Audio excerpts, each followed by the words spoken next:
Welcome back. Man, is ever one of those days where things are just going good and then they go even better because you get like something for free? I got a free bottle of ranch when I went to Jets. Got me a 8 corner pizza, delicious shit. And then my daughter had a free coupon for a 4 corner pizza for reading some shit. It's like the old Pizza Hut back in the day type shit. But then when you walk in and see somebody you know that works there, they're like, "Oh, I'll give you your ranch for free." That's what you call a solid hookup, if you ask me. That shit's like $7.50 a bottle. But anyway, in the next few weeks leading up to Tie Down, I'm probably gonna have, I hope, for 3, maybe 5 podcasts with people who will be on the festival. I really enjoy getting to do this. So thanks for checking it out. And this time we're going kind of out of, you know, the musician lane and got our boy Chris Smith, aka Sherburt, on the podcast. He's a fantastic photographer. He loves it. He's been doing it a long time. There's a few select photographers out there, in my opinion, that they really stand out, and he's one of them. Like, I can look at one of his photos and say, "Yeah, Chris did that." That's crazy. It's like a photo, but it's very fucking cool, and we need people like him to capture the moments when everyone is, locked in, having a good time, singing along. He's there to make sure it's remembered and to make sure it's passed on. So everybody's got a fucking camera on their phone and shit, but there's something special about a good photographer. So shout out to him. I appreciate him coming by. We get into everything, man. He's done some cool shit with NoFX. He was able to go on tour with them in their last tour and did a bunch of their dates and photography, and just kind of fucking hung out with them and took photos. He was like a photojournalist for NoFX. That's fucking crazy. Fuck what you heard about NoFX. Although they were one of the first, it's kind of like a gateway punk band, I guess, in a sense. I remember seeing a shirt in middle school. This kid Jimmy Bliss was wearing a Punk and Drublic shirt. We got into that on the podcast, but it's just funny when you recognize, like, you see something that, and it's just like attracts your eye, and that's shout out to Jimmy for wearing that shirt. Who knows? It's like the butterfly effect. I would have never known about it if I didn't see that shirt. I could be some fucking nerd that listens to I don't know, some bullshit, but I'm not. We listen to good shit. Let me bust out my photos because I took a screenshot of some flyers that are coming up this Sunday, in just a couple days. May 4th at Clinton, at Edgemen and Clinton Township. You got Split Chain. I did not realize how big that fucking band was till I looked them up today when the flyer popped up again. So that's interesting music. It says it's like shoegaze, hardcore, and alternative rock, often described as new gaze. They're from Bristol, UK. I hope to God that's the same fucking band. But anyway, our boy Austin, his band Normal, is playing. If you don't know Austin, he's the drummer in D Block, which is also performing at Tied Down. So go listen to that. And Tried is another band. I'm not exactly sure who that is, but also Split Chain is coming with Tarantula. Then I don't really fucking know until like May 16th, 17th, and 18th. It's a busy ass weekend. At Refuge Skate Shop again. Finally, they're doing another show. I'm glad they're piggybacking off it and keeping doing it. Jack's Record Stash presents Terminator, BFD. I don't know what that means. Grip Thumb, and one more local. So, go check that out. If you don't know, Jack's Record Stash, as far as I'm aware, is up north in the Flint, Saginaw area. I know he just moved recently, and he has a lot of cool shit if you live up that way, or if you ever go up that way, check it out. May 17th at Parts and Labor, Anadonia is playing. It's a total slam fest. There's like, I don't know, I think at least 6 to 8 bands on it. Some crazy shit. I'm going to be out of town, but if you love slam, go there. And then May 18th at Gatekeeper Games. We got Spirit of Vengeance, Destined to Burn, Nuff Said, and Concussed. That is put on by the DHC, Detroit Head Check podcast. And on the last podcast, they said they will, book some shows for homies and stuff. And I'm happy to see that. That's cool. So shout out to them. Go listen to the podcast. They do cool shit too. Besides that, that's a busy ass weekend. And then I don't know. I'm busy. You're busy. We got fucking Tied Down coming up, and you already know what's up with that. So get into the podcast. Shout out to Chris. Follow him. You go buy his shit. He has some really cool artwork for sale as well. You can check that out on his Instagram. I think he has a website. So go there, do all that shit. Support your friends. Holla.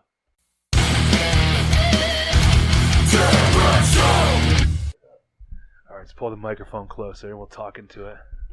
We're talking about new metal in middle school. Well, I have a fucking Deftones Adrenaline tattoo right on my arm, so that's like usually a big talking point with other like new metal kids and stuff. But that shit was made for me.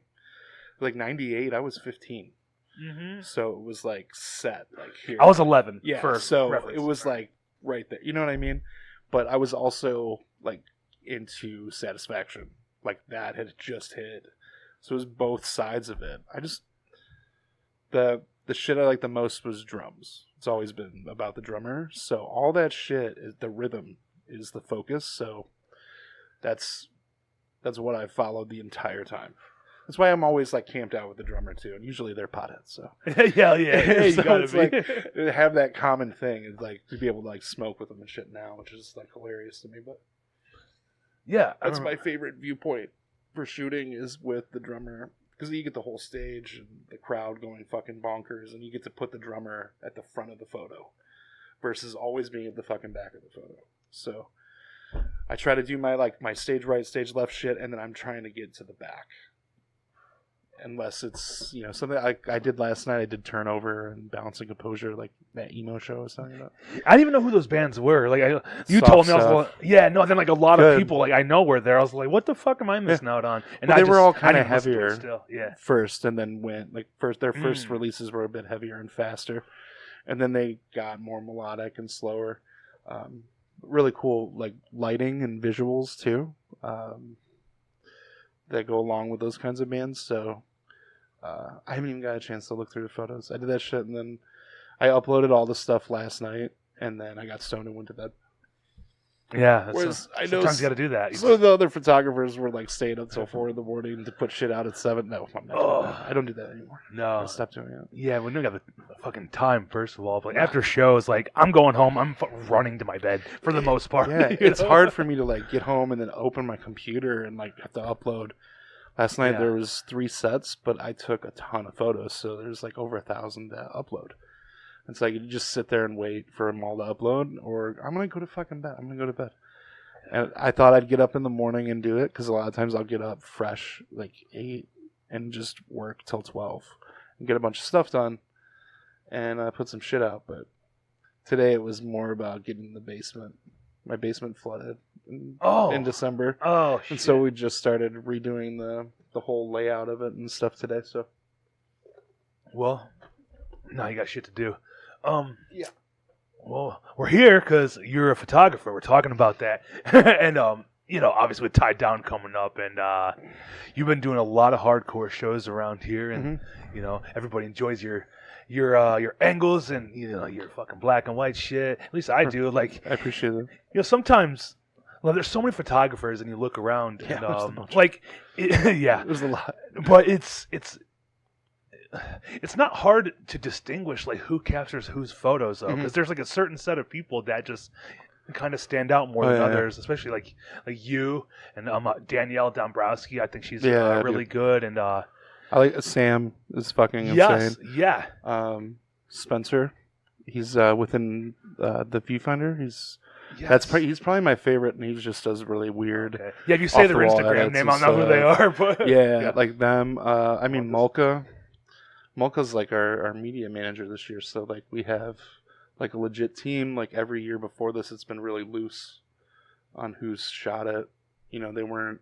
The first year there was no rules at all, and I just stayed in the crowd. I didn't fucking get on stage or anything, and I took a boot to the face during "Show Me the Body," which is like the funniest band to get fucking kicked in the face to. That made me just fall back completely in love with all of it. And like, oh yeah, that's why I'm here. Get kicked in the fucking face, apparently. Yeah, at least not your camera. to a band with the fucking banjo. But yeah, I did that, and then let me think. I mean, there's a bunch of photographers that are on the team that are all incredible. The girls that come here from LA are like top tier, like in the world, not just like hardcore. Like they're all three of them: Danielle and Kat and the other one I can't remember. Sorry, I apologize. And you're talking about Danny? No. I just mentioned her, Danny. And Kat, I didn't hear you say it. And then there's a few others. Well, there's a lot of them that do really good. And Josie last year, there's a lady from like the UK that shot. I think she just did LDB. Her stuff's incredible. Sam is probably like my favorite black and white guy out there. And I feel like me and him have like the opposite styles. Like he's got way more whites and I have way more blacks in our photos and stuff. So his are a lot more brighter, and I try to go like more moody. And he's incredible, man. He'll have like 4 cameras around his neck. Damn. Well, it's cool though because you guys are capturing the moments that it flies by so fast. Like when you're there, but you guys are the ones like you're watching them, but you're watching through a lens, and you're trying to capture people at their best, or some people singing along at their worst because fucking people look stupid with their mouth wide open. I look dumb all the time. Yeah, dude. All the time. The head's all crooked. Especially I get too high. And maybe I go nonverbal for a second, and I remember lyrics out of nowhere for whatever reason. But I'm usually so baked at shows. Like, it really helps with creativity, I think. And sure. Not it's not that things are repetitive. It's like I'm trying to do something different every time. It's not to like push the limit or anything. It's to just keep it as fresh as possible. There's so many people shooting, and there's people that bring like point and shoots into the crowd. That's how a lot of people start starting now. It's like bringing in like a little hand camera and shooting. You've seen people with like the big VHS cameras. I love it. I'm glad it's coming back. I mean, it looks like it's so dope because it looks like it's like closed circuit TV, like it's a security camera. Yeah. The LDB one, they have it like up and above, and it looks like it's just a security camera, and it's like a security camera for a riot is so fucking sick. Yeah, they're wild. It's great. Those were the video cameras I was using in high school, video productions. Yeah. The big like put them on your shoulder kind. Yeah. So it's funny to see those at shows. It's dope to see them at like local shit. Like people are documenting local, not just touring stuff. Yeah. Like we didn't get to him. He's mostly a videographer, but Ocean Angel Star, Christian, man, he's out there, and he's our videographer, pretty much a local guy. Yeah. But there's a few like there's so good. The guy in Lansing, I can't think of his name at the moment, but he does like the wide lens, like. Mm-hmm. The fisheye VHS shit, and he's really good, and it's cool to see because you get like that like mid-90s vibe of like a gritty, ugly, hardcore show. I like there's a few other dudes like Anthony and Kincaid, I think they're both from Toledo. They have that super rad fisheye, and their editing, like their color editing is really cool. Like just like the tones they use, I think it was fucking sick. Like Anthony had his shit used on like the Paint of Truth, like I think it was the record. I think. Oh no shit! The big huge open photo. Yeah, I think it was them here at Tide Down, or it was them in Toledo. But it got used for the banner, like their flag that they put out. Okay, well that's dope, man. But this is the 4th Tide Down through your perspective. In the past few years have been really good, but what do you notice about it that just keeps getting better? Like, is there anything particular that you enjoy about it most and you're looking forward to this year more than anything else? Okay, so since it's not like my first year doing it, like the band side stuff, it's like basically who I like the most, really, you know. It makes sense. On the festival side of things, I mean, like the merch is always insane. The food is just fucking top tier, dude. Like the green room, the green room stuff is so ridiculous. And the fact that they got sponsored by Faygo is huge again. So that's 2 years in a row for Faygo, which is rad as fuck. Hell yeah. But I'm good. oh, you tapping? I gotta go one more. I'm tapping. But I mean, American Nightmare is probably the thing that I'm most stoked for. The thing I really like that they started doing was getting kids in early before the doors and getting everybody wristbanded, checked. That shit is dope as fuck. So the opening band isn't playing to 7 people while everyone's sitting outside waiting to get in. The first year it was like that. They learned really quickly to like kind of open things up into the hallway and get a couple hundred kids in. So the first band plays at 11:30 or 11:45. There's 300 people already in the building versus there being 15. So that's fucking sick. It is sick. I think other fests should probably fucking do that. And even the fucking huge ones. That's like a really rad thing to do because, you know, it's a big thing for a lot of bands to get on this shit, especially if they're new. Like the openers, you know. So, last year we had Risk. That was rad, dude. You know what I mean? And this year we have, I don't know who's opening. The first day is Lyuda. Okay, and then Slice is the second? Yeah, dude, yeah, that's fucking rad as fuck. Yeah. Like, what they did is they started fucking scanning all the tickets and putting wristbands on people like a half hour before the doors open, and they people just they'd hit the merch real quick and run over to the stage and it's fucking dope. So those first opening bands actually got a crowd. Yeah, dude. And like that, I got the photos for that, which was really cool. Like people standing on the rail. Like the bike rail to get in, which is like a whole, wall of people, which is really fucking cool. I love the Russell, dude. I've been to they used to have Funk Night there. Do you remember Funk Night? I remember Funk Night, but I never went. That's like rave shit. Yeah. I mean, yeah, for sure. But they played like old, like Northern Soul, sure, like the kind of upbeat, like 70s Motown stuff, so it was like a little bit more developed than the original Motown shit. But yeah, they played that a lot, but it was all on vinyl too. So there was you weren't looking at a guy playing on a laptop. They're spinning and mixing 45s. That's really cool. So they're playing the original records and shit. And but it'd be $5 and you can BYOB. So think about that, and how big those rooms are all throughout that complex. Was it allowed to be there at that time? Probably not. Yeah, it was that's what I thought. Like, that's why it always bounced all over the place. But when it was there, it was like when you pull in at the Russell, it's that fucking first building on the right.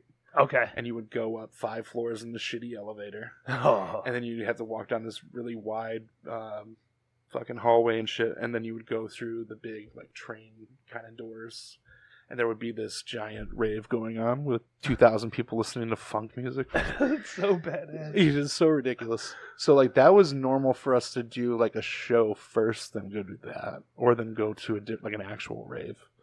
That was a huge thing. We did that. Were we taking pictures or just going there for fun? That was during fun time. That was happy fun time. Was that early 20s? Did you know Kyle then? Were you guys from yeah, Kyle sure. And Mike? Yeah, I know all of them. Yeah, I remember going to Mike, and I know Kyle since fucking probably 6th grade, 6th or 7th grade. Yeah, that's wild. And all through high school, going to Mike's house to the Keggers. That was the fucking party spot. Yeah, I was probably one of the older kids after high school because I'm a couple years older than him. So, but I met Kyle in E-Course. Yeah. By Kenny Lewis's house and shit. That's what I was saying. Shout out Quit Your Lab. I was talking about it. Yeah, because I was with Wingle, and Kyle was there with I think his little brother or something. They were wrestling in the front yard, and so that's how I met all those kids. And I didn't see Kyle for years, and then he showed up in this random apartment in Gibraltar and was like, "What the fuck is Chris Smith doing?" And I'm like, "I'm in Gibraltar. That's kind of this is where I'm from." So it was What do you mean, why the fuck am I here? Why the fuck are you here? Yeah, Like, Kyle, what are you never doing? see kids from Lincoln Park down here, you know? Like, what the fuck, you know? And so we hadn't talked for years. I think he thought that I was, I don't know, mean to him or something, or I bullied him or some shit, which is like so not the truth. And we got over that. Like, there was plenty of our friends who were, I don't know, mean as fuck. Yeah. That's not my personality at all. Yeah. And Kyle's not mean, so if anybody was mean to him, would be fucking crazy. It's so weird, dude. Yeah. Like, when he was telling me about it, I'm like, you have me so fucking confused. I was just like with people that were shitty. Yeah. I was just like the guy with weed with the shitty people. Like, it looked like you're up to no like, good, but you really weren't. I was just fucking stoned the whole time. Just chilling. No, yeah. So I've known him, I think probably 2004. I think around that era is probably when I first met him. Sometime in there, 03, 04. Because I think he was still like super ska. Yeah, he had he had like a fedora and shit. Yeah, I think he was in a band, or everybody he hung out with. Yeah, he was really good at bass. So, yeah, he was ER and the heavy sets. Yeah. Ethan Robinson. I remember seeing them at like the Modern shit. Yeah, he was like a little tiny. He was like 5'5", like 100 pounds, and then the heavy sets, a bunch of fucking fat guitarists and drummers. It's so funny, dude. It's such a good. Yeah, that's high school shit, man. Such a good name for a band. Dude. ER and the heavy sets. That's silly. Yeah, it's a ska name, but yeah, dude. I don't even know. We're just fucking going on about Kyle Davis and all the fun shit we used to do. Yeah, man. But so you said you used to listen to new metal and shit. How did you actually start getting into hardcore shows? Because I don't remember seeing you at many shows, but like obviously you're around. You know what's up. I've always been more into punk. Yeah, to be honest, like that's always been like the shit. Okay, but I just don't pay attention either. So yeah, that's been like the main thing. New metal was just like sophomore year stuff, and I kept like listening to Deftones after that, but a lot of it got dropped. I really liked Slipknot a lot, dude. Like, so I saw them when they played Second Stage Ozfest '99, and then they opened at Harpo's for Coal Chamber, which is. Watching Slipknot open for anyone is ridiculous. Yeah, like, man, that's and early days. They only played 5 songs, and like Machine Head came out and played after them, and like they were torched. Like Slipknot just destroyed Harpo's. It was at Harpo's too, so like fuck. Yeah, and then like Cold Chamber came out, it was fine. It was like that was the day I was like, man, a lot of this is bad.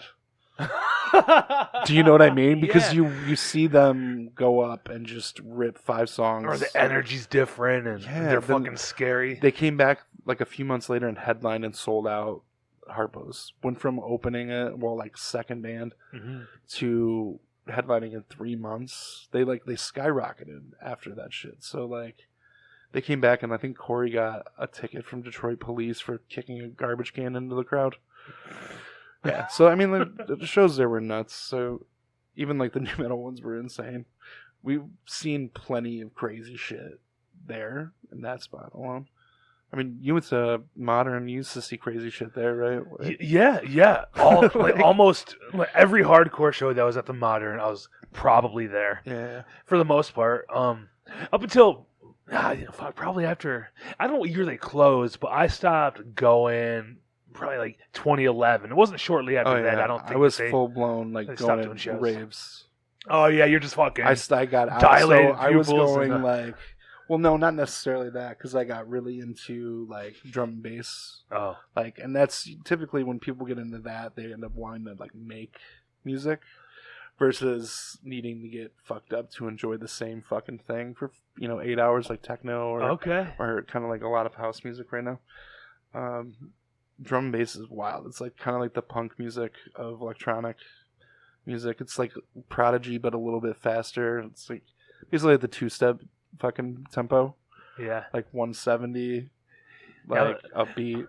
I like a lot of bass and like the bass drops or the Yeah. Like whoa, whoa, whoa, whoa. Oh, so you like dubstep? I guess I don't listen to it because often. that's basically like essentially an electronic breakdown. And then just like if you're in a room with fucking subwoofers and your head's vibrating, Oh yeah, that hilarious. shit's a rule, dude. Yeah. That stuff rules. I really can enjoy some good shit, like some good techno or house music, like you said. For sure. You know, like, I can go to fucking Demp or whatever it's called Oh, now and have a great time. Yeah. I shot it 2023. That was the first time I shot it 5 years in a row, like 2014 to 2018, and it was like training, kind of for like doing big fucking festivals. You shot it a lot, huh? Yeah, like the first year was totally like I was drunk. Yeah. Like drunk in the photo pit with a camera. Like, you know what I mean? Yeah. Like not taking it seriously. That's still cool. The following year I took it seriously, shot it, and did some cool shit. And I just kept doing it. I was doing that, shooting and DJing at shows too. And it just kind of got repetitive and boring as fuck. Because it's like shooting a show. Like you have a bunch of different elements to it. Shooting a rave with one DJ who plays for 2 hours. You get the photos pretty quickly, and then you're like, what the fuck am I going to do? Yeah, that makes sense. You know what I mean? Versus in that same time frame, you could shoot 4 or 5 hardcore sets and have crazy photos. Yeah. You know, and then the other shit, you're like, depending on the lights and all this other shit, where we like light everything up and then use flash. And so we can just kind of get exactly what we're trying to get, you know? And, that shifts every 5 fucking seconds at a hardcore show versus at some club somewhere at 2:30 in the morning on a Thursday wanting to just no.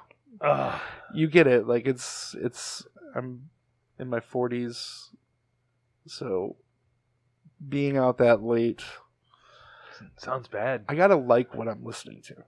Yeah, that makes it tolerable. When you're doing shit you don't want to cover. Yeah, that makes sense. You know, you're there and you're not really into it, or I mean, you're over it. I'll look fucking miserable on the stage or tied down at points, but I'm just exhausted. Yeah, it's not day. even. It's not that days. I'm miserable or tired or miserable or pissed or angry or anything.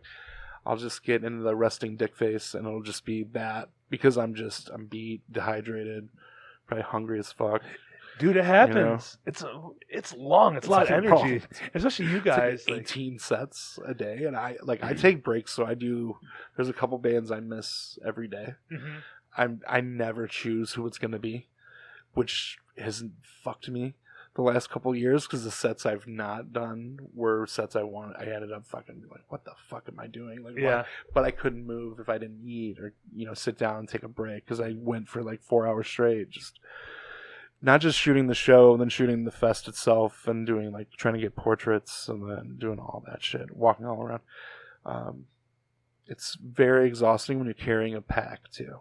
So you're carrying all your gear on top of it. It's like, yeah, it sounds exhausting, especially because like it's great. Do not get me wrong. I'm not complaining. No, I'm just saying, but it is to do the full fest thing. It's you. Like I'm not. Well, because you're going to do 4 days. This year. So by the main fest, by Saturday afternoon, I'm already beat. Yeah, you're already beat, and like you got to be, if you're doing what like you're fucking shooting a camera, you got to be pretty locked in for the most part. Then you got to know what songs are going to have like the craziest reactions and shit, right? Dude, like you got to do your homework. Oh yeah, for sure. I'm sure you love it all, obviously. Yeah. But like some songs, you're like, oh yeah, I definitely got to make sure that I'm there for that song because it's gonna be nuts. I try to be like on one side of the stage for the first couple, and then I try to move back towards the drummer. Yeah. And then after all that's done, try to go to the back of the crowd to get like the crowd shot. That's usually like my plan for like if I did the Sanctuary. Or St. Andrews, I would have to do it like in the pit. Oh yeah, but it would still be kind of the same thing, It's usually just been the game plan the entire time. If I can get to the drummer, cool. If I can't, then I'll try to get the big crowd room shot that all the bands want that, like them playing to a full crowd, going batshit. If you can get someone stage diving too. That's fucking huge for them. Yeah. It's cool, like, being able to help artists visually, like, get shit, or get merch done, or have stuff pop up on records, those kinds of things.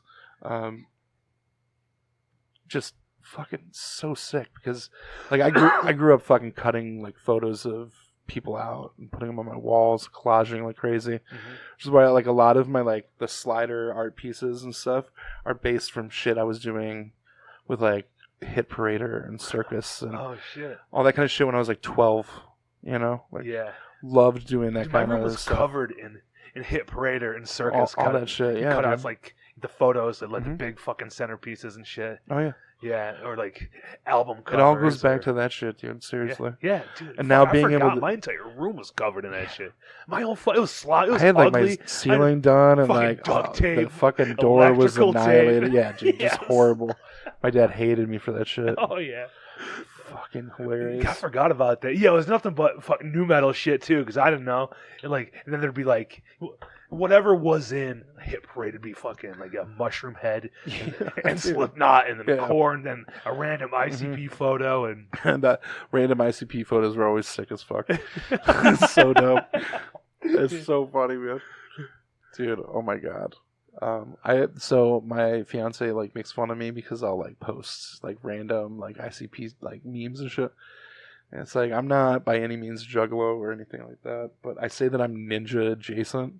And so when she'll be like, my boyfriend's a juggalo or my fiance's a juggalo, and I'll be like, dude, I am ninja adjacent. Like, I'm like a friend of a friend of a friend. Like, that's not the same thing as what you're putting out there. Yeah. But yeah, like a lot of that stuff. I went to like Ozfest 98 through 02. Yeah. So I got to see Hatebreed in the parking lot. Yeah, dude. So I saw that, and I saw like Slayer in 99, and like Manson rub his dick on the fucking security guard, all that shit. But yeah, like the first time I saw Deftones were in 99. They played like right before Slayer. They sounded horrible. But it was like they played at Pine Knob. Wow. And I think they had like all their shit stolen here like earlier that year. They toured with Ozzy and did like the Palace. But they were staying at the end of the tour. They were staying in Dearborn and had their van and trailer fucking stolen. Fuck. End of the tour, literally last day of the tour. Do you remember when Deftones did? I swear they did Record Exchange. There's like a video of them playing at Record. Did you know who they were then, or no? Because I didn't know who they were. I knew who they were, but I wasn't here. So you live somewhere else? at that time I was in Illinois. So okay. We moved back here in 98. Oh, wow. So I missed like that chunk of stuff here. Yeah, for any Downriver people who may listen, it was over off. We had two locations. I think they were both off Eureka. Yeah, I think one was in Taylor and then one was in Southgate, right? Yeah, but they're both off Eureka and Southgate. I saw a bunch of bands there. I can't remember who. Yeah, a Fall Out Boy did an acoustic set there a long time. I didn't go to it. I've never seen any bands there. They kind of... I don't know if they stopped doing it or if it was only very select, the few times they did it. But it was a sick record store. I actually stole an ICP sticker from there. It was a Ringmaster. It was like probably like a 7x4, like an index card or something. Sure. Whatever that is. Or like that's 4x3, 5x3, I don't know. But yeah, that's fucking hilarious. I knocked it like on the ground, like off like the counter, and I just like I shoved it in my sock, like wrapped it around my ankle. That's so I was funny. like 12. I was like, I'm stealing this shit. Fuck it. Yeah, and that's so fucking funny. Yeah, I was a crazy little klepto too, dude. I had to. Always stealing shit. Hell yeah. So actually, like Illinois is where I saw. I think I saw my first hardcore band there. So before I even moved here, but it was like local shit at the high school. They had like a weird like battle of the bands thing. I think it was. I'm trying to remember the name of the band. I think it was Grinding Process or some shit like that. Oh, what part of Illinois? Like it was like North Chicago suburbs. It was like super affluent, fucking crazy. Like no reason for me to be being there. Palatine. Yeah, that area. I was in Glenview. Okay. Family in Palatine. Okay. No, my dad was military, so we transferred from here. Like he went in here, and then did shit in San Diego, and then we moved and met him in Louisiana when I was like a little kid. Shit. So we were in New Orleans for a while, and then we moved to Chicago. We were in Glenview for like 7 years, and then moved here 98, like late 98. So I didn't go to my first like hardcore show here for a couple years because I didn't have my license till 99, and I don't think I was like too into going to Detroit yet. Yeah. Just like right out the bat. I mean, I was living in like Flat Rock, you know, Okay. in Deerfield Estates, like the fucking big ass trailer park. You know, like Telegraph, yeah. Hell yeah. That's fun. Let me tell you. The biggest trailer park in Yeah. So actually, Michigan. the first one that wasn't local, because I couldn't tell you how many like local shows I went to, because I was playing in bands in high school from like probably 2000 on, and so the first hardcore show would have been Sick of It All at the Shelter 01, like March or May 01. Fuck. And it was Death by Stereo and Cold as Life fucking opened. Wow. So it's like I think it was one of the last ones. It was like early 01. So I was still in high school. Okay. And so Declination either just came out or did, or was about to. Yeah, it was May 01. I think it was May 01. Okay. I don't think there was much school left in my senior year. That was fucking just gnarly. Because like the shit I seen at local shows it was a lot of punk stuff. It was a lot of hardcore shit. And I was already listening to a lot, but I hadn't seen it. And so that was my first real like, here's what Detroit hardcore is. It was like terrified the absolute fucking shit out of me. Like, I mean, intrigued me too, but like the first band out the gate is Jeff, like just the sound of hell coming out of his fucking mouth. It's terrifying, dude. And it's like, I was listening to like Cannibal Corpse and all sorts of crazy death metal at the time too. And hearing him, you're just like, what the fuck, dude? Yeah, like, he's like a dragon. Dude, it's so snake, gnarly. Fucking scorpion all in one. Yeah, like really, damn. really insane. So that scene, like, everybody just go off for them. It was really fucking cool. Sick of It All was kind of like the first, I think, hardcore band I was into. So seeing them, like, at the Shelter in a little fucking space with 200 people and just that made me just want to see everything, you know? And they're like the punk side of hardcore. Yeah, for sure. And I mean, they put out stuff on Fat Wreck and shit. So like, yeah, they're very popular, you know. Not more times than other. Like they were huge at one point, but they're still big. But like, you know, it ebbs and flows with them. But yeah, no, it's actually funny because like the first like crazy hardcore show I ever went to was also at the Shelter, but it wasn't until like 04. It was Bleeding Through. Oh fuck yeah, dude. Himsa. That's fucking gnarly. And Let It Die opened. It was like their like second show. Okay. And like I've been to the Shelter for like punk shows. I seen like sure. The Casualties and A Global Threat and shit like that dude, down there. That's rad as fuck. Yeah. The Virus. Okay. That band was sick as fuck. And I seen Dropkick, Upstairs and shit. Yeah. But like that was the first like violent hardcore show. Oh sure. I've never seen like. Dude, so I saw a lot of stuff in the Shelter during that period. Like that was one of the first ones that opened it for me. So then like at the end of the year, I think I was going to see like Unearth and like the old Under Oath. Oh yeah. And like Shy Lude, like those shows. And the Unearth show, dude, for whatever reason, I've never gotten clarification as to why this happened, but like Unearth played, and then out of nowhere, like it seemed like every dude above like 250 pounds was just in like white skivvy underwear. Whoa, moshing. That makes sense. No, that shit used to happen at Alvin's too. Yeah. So they'd be like flip flops and boxers. Yeah, like what the fuck, and that was it. It's just like so weird. It's just like Unearth. Wow, all right. There was like Zayo, like that era. Like I think Poison the Well was in the basement too. Like, damn. I just did that show last week. Oh, you were there? I shot that one. It? Nice. Yeah, that one was fucking insane. The lighting was great. That was fucking. It's always a thing for us, right? Lighting was rad, but like they sounded awesome. It just sounded so good. Good to hear. Well, I was reminded of like a show where they played with, I think with Hatebreed at St. Andrews, and was it Jeff fucking couldn't fucking sing or was sick or something, so like the roadie or merch guy like sang for Poison the Well. Wow. And like killed it. That's great. Yeah. That was, I think it was St. Andrews, I think it was. Yeah. I've never seen them. I wasn't even like, I only knew a few songs by them, like obviously like Nerdy and shit like that, and I had heard, is that on the opposite of December? Mm-hmm. Yeah. So I only pretty much... That's what they were celebrating on that. Last week or whatever. Yeah, that's what I really only knew. I never listened to much.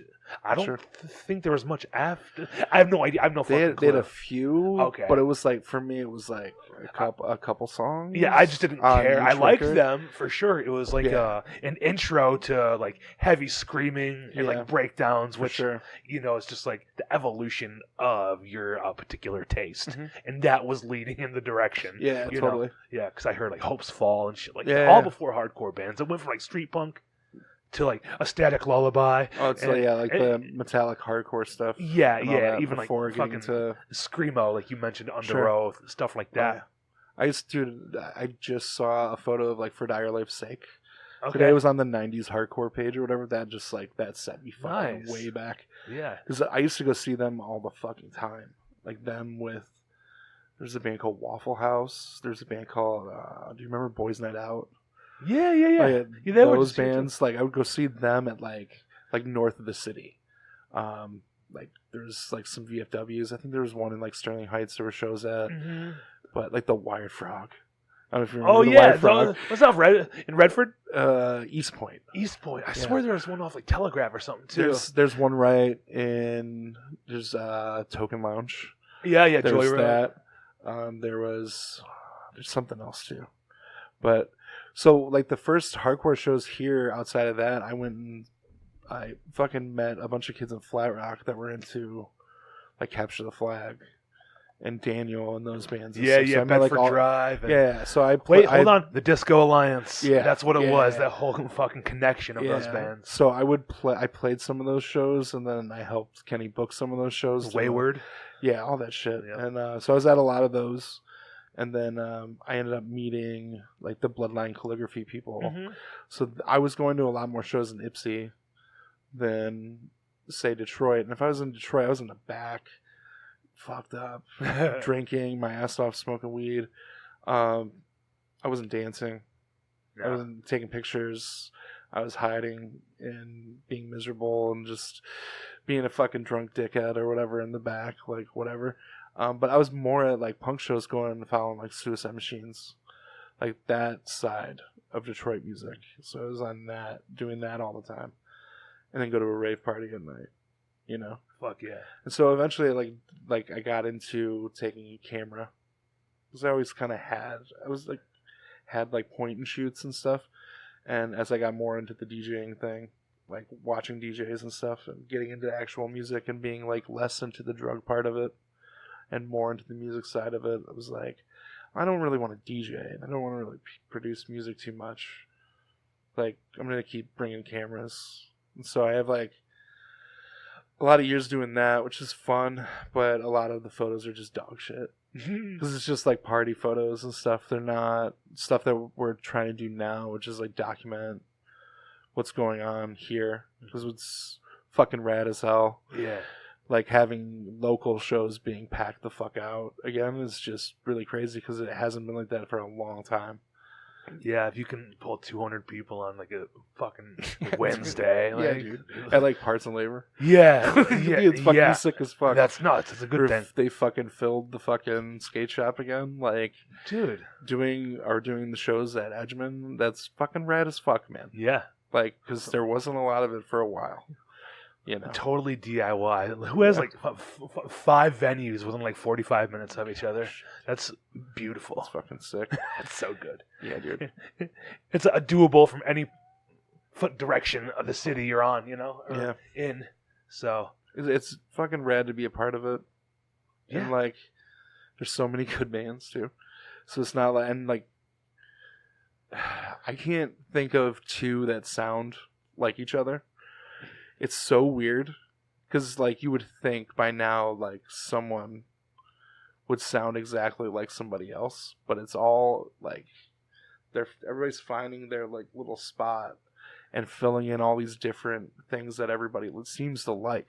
Yeah, and most of them work together. They fucking rip. All these fucking kids rip, dude. What the fuck? Yeah, like, and it's crazy to see, like, the really younger ones have a lot of talent. And I don't know if it's just, like, the access to, like, the technology at an early age to learn better or, you know, whatever. I don't know what it is, but it's really cool to see young-ass kids doing crazy shit. Yeah, it's like, what the fuck, it has to be that way. For it to keep going, you know.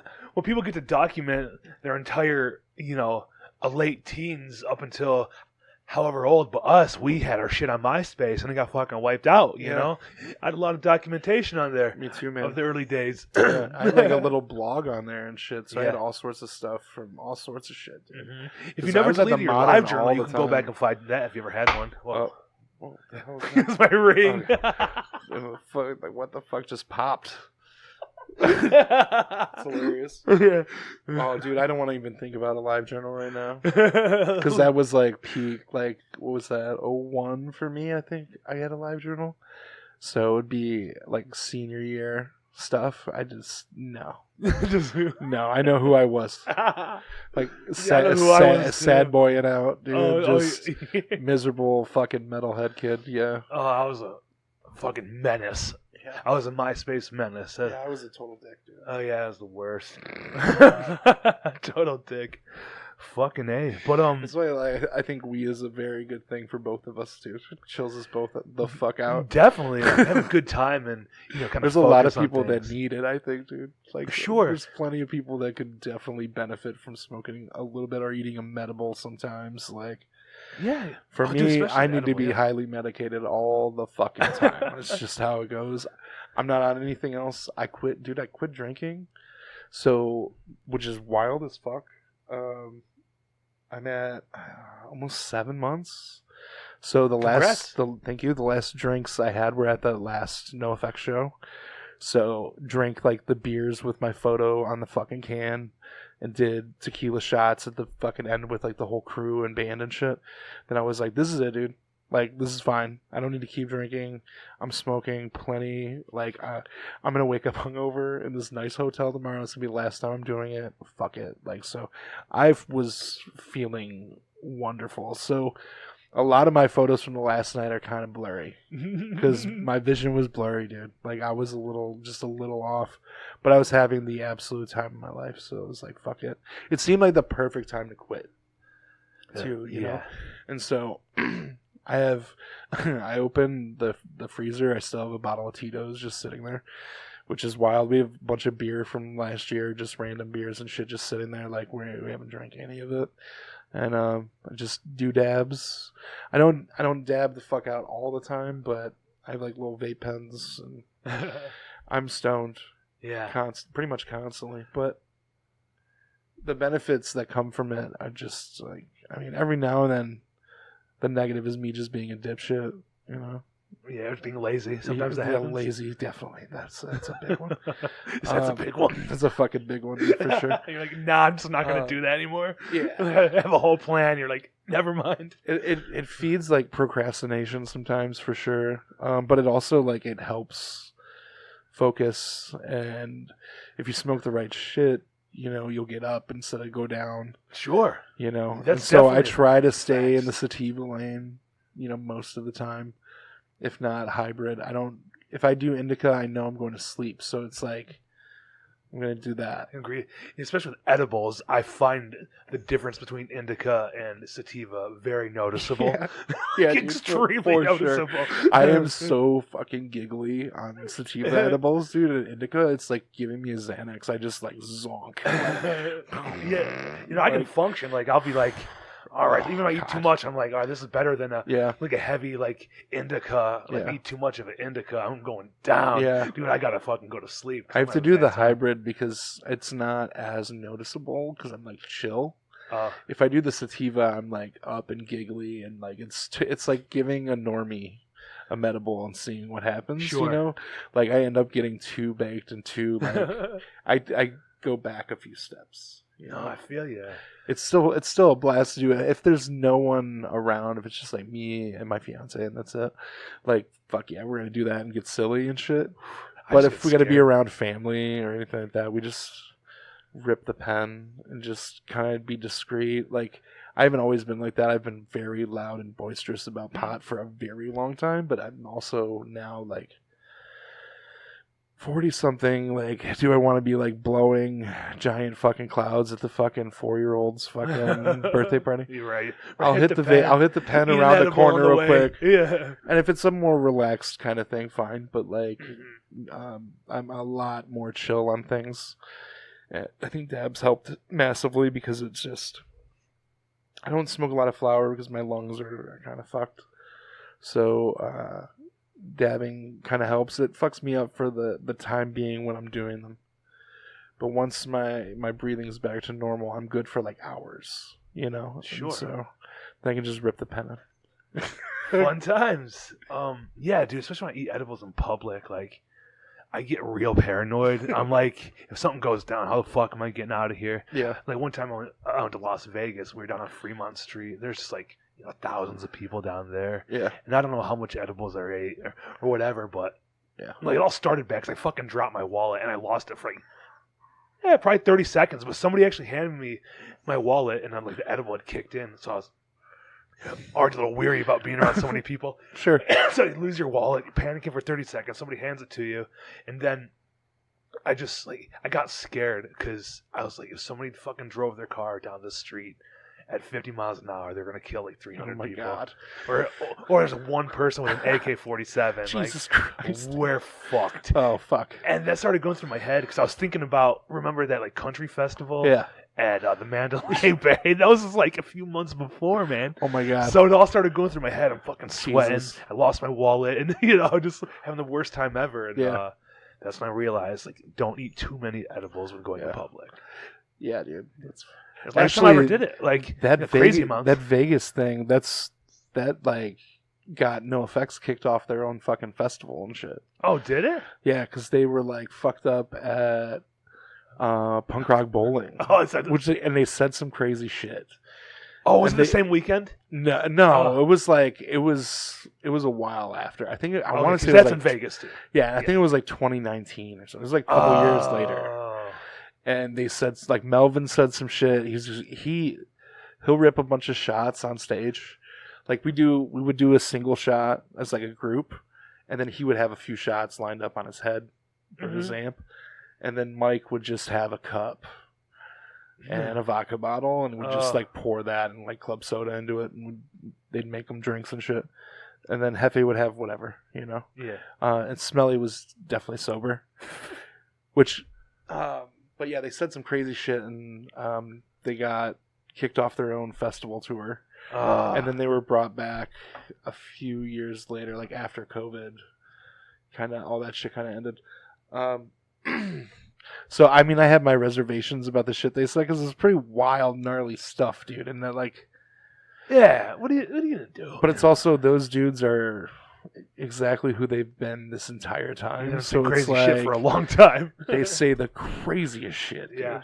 The shit that you don't hear is really funny. So Smelly has his own mic, but they only tune it to the in-ears. So you don't hear it come through the PA, the shit that he's saying into the microphone. They started giving me in-ear monitors in, I want to say, New York. And so I got to hear him fucking talk shit. And he says shit that they were like, no, we're not saying that. Wow. Like, he would say crazy stuff, dude. And it would be like, I would stop in my tracks because I'd be like walking like through the pit while they're doing their bullshit, talking on stage. And then he would say something about someone's mother or some whatever the fuck, and it would just be like, Fetty'd be like, no, I'm not saying that. Smelly just said the most racist shit. I'm not saying it. That's just like what they were doing. Like, I didn't know about that piece of it because I didn't remember. Like, I saw them a few times. They only played in Detroit like maybe 7 times their whole career. So, I don't ever remember hearing him, I guess he would be on the monitors before they were doing the in-ears. So in the old days, he would come through on the stage monitors only. They would hear him. But then once they started doing the in-ear thing, he was just like, he went so far off the rails, dude. The shit he was saying in San Pedro is just like, I'm about to take my ears out. Because he was just so gnarly, you know? It's funny, the only thing, I only seen them once, it was at Warped Tour, like Sure. 06, 07 maybe. Yeah.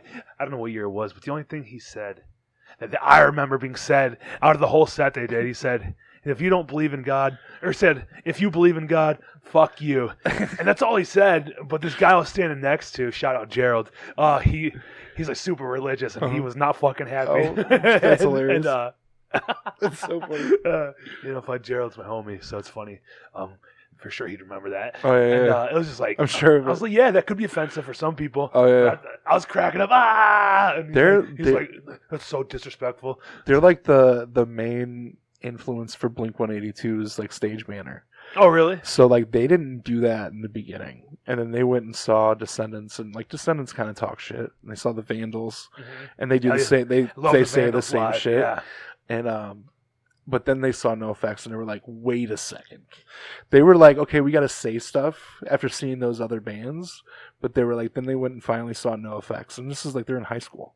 In San Diego or whatever, and like you see them and they talk the craziest, dirtiest, filthiest shit they've ever heard. Like it's Jerky Boys at a live concert, basically. Yeah, the shit that they fucking come up with, especially man if they're drunk, dude, they don't care.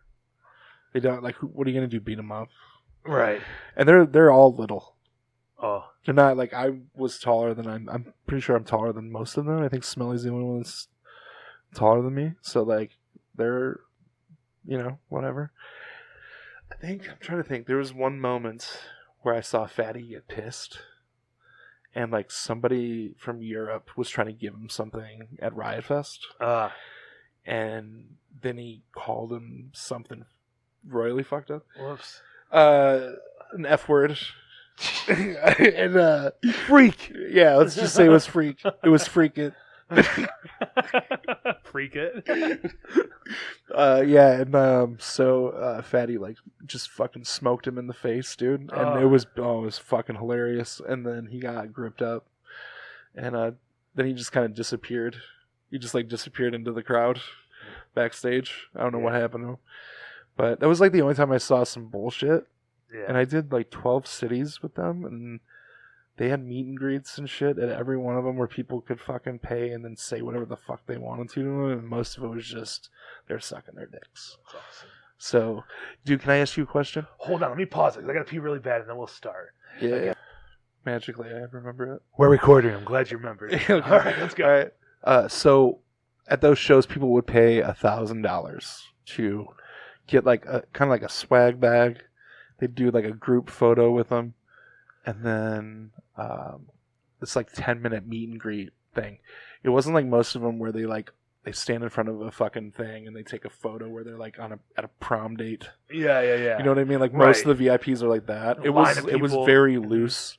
People would just like bring, and people would bring like DIY merch that they made and like all sorts of shit. Like people would show up with like sweaters that were like hand fucking crocheted. That's cool. Like look like one of their records and all sorts of random things. So during this whole thing, like me and like the other dudes on crew would ponder what band would you pay $1,000 to have this experience with.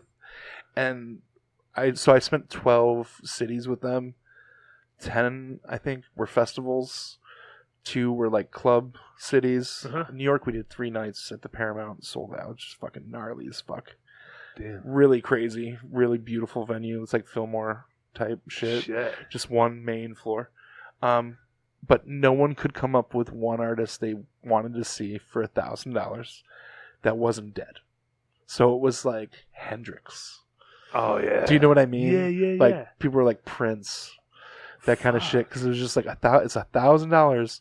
You might not even get to talk to them, because there were cities where we had way too many fucking people. We couldn't just like not enough time. Yeah, but then like when we did here, there was 7 people. So those 7 people got them for 10 minutes, and it was like, dude, after like a couple minutes, it was like, because it was just, punishment. Oh yeah. Do you know what I mean? Watching them, and it's like when I did my first set with them, like I was told by like the festival photographer, like don't go up to them and talk to them and shit. Just chill if they come and talk to you. I'm like, cool. Am I like photographing the sun? Like, what the fuck is this? What kind of rules are these? Yeah. I'm so used to like in DIY world, you just walk up and talk. Right, talk to Scott Vogel if you want. Yeah, dude. And he's not gonna be a fucking dick. He's awesome as fuck. He'll talk to everybody. And so I was like, dude, there's no way that they're like that. And I got proven wrong. Like they're not like that. You can go up and talk. They're to fucking they're, people. They'll talk to everybody. And it was just this weird fucking thing. So like I stayed like kept my distance, and then eventually like they were like, why the fuck do you talk to us? The fuck? Why are you so quiet when we're around? I'm like, I'm trying not to bug you. I'm trying to be a fly on the wall. And that's like essentially what I've been trying to do at shows. Like I'm not trying to run up in the middle of the fucking stage and take photos and shit. That's why I try to stay on the outer rim or be in the back of the fucking room. Just trying to give like that's appreciative probably for some bands. They probably like good, not a fucking camera in my face. Dude, did you see the Maddie Matheson video where it was like a row of photographers? No. It's like that stuff they all moved after a couple songs. Oh yeah. So it's usually most people know to like if you're gonna do it up front like that, just do it a couple and then move or get out of the way. Yeah. It's mainly just get the fuck out of the way. Do your thing, but I saw a kid in... Don't interrupt. Yeah. I saw a kid in Ferndale last year that just, like, it rubbed me the wrong way. I don't want to put him on blast or anything. But it was someone that was, like, jumping behind, like, the singer. And where it was, like, a show where everybody was on the floor. Oh, okay. And so, like, and then she, like, fell because of him.